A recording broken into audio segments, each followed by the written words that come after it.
Welcome to week two. Week two is a really important week in COM210, but I think when you look at your list of things to do, it doesn't seem like it is.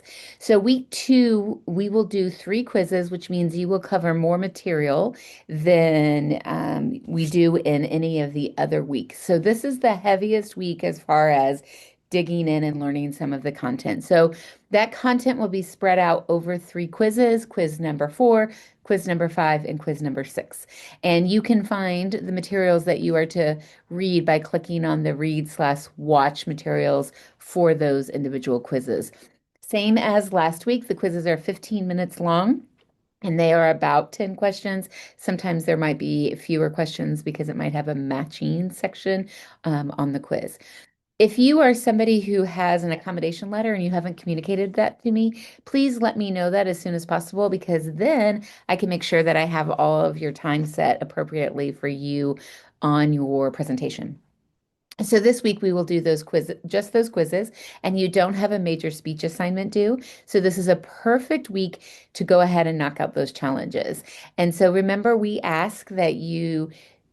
have 20 challenge options in the class. It's like choose your own adventure, and you get to choose which 10 you would like to complete. You don't have to complete 10, but if you do complete 10, you will get 10 points for each completion, which will get you 100 out of 100 points on it. So this week we encourage you to maybe start to begin thinking about attention getters. And then if you completed vlog number one last week, we'd encourage you to do vlog number two. You might also want to think about going to the speaking center. We will do another speech next week, which is the informative speech.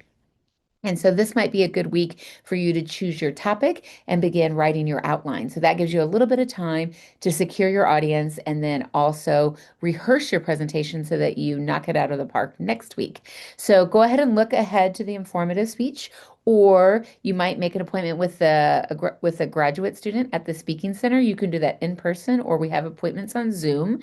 And then you could talk through the assignment with them and they could give you a lot of guidance.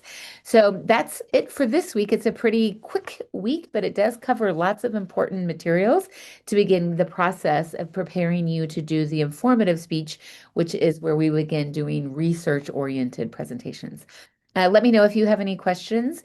And we really look forward to watching your speeches of introduction and giving you some feedback on that. I'd be sure to make sure that you have your comments turned on Canvas so that you can see those. If you have any problems with technology or those sorts of things, please let me know. If for some reason you did not complete the speech of introduction, we will accept those for 5 days, which means you have until Friday night at midnight to turn it in. After that, we no longer accept them, and it's a 10% penalty for any late assignments. Okay, let me know if you have any questions. I look forward to, watching you this week. Thanks.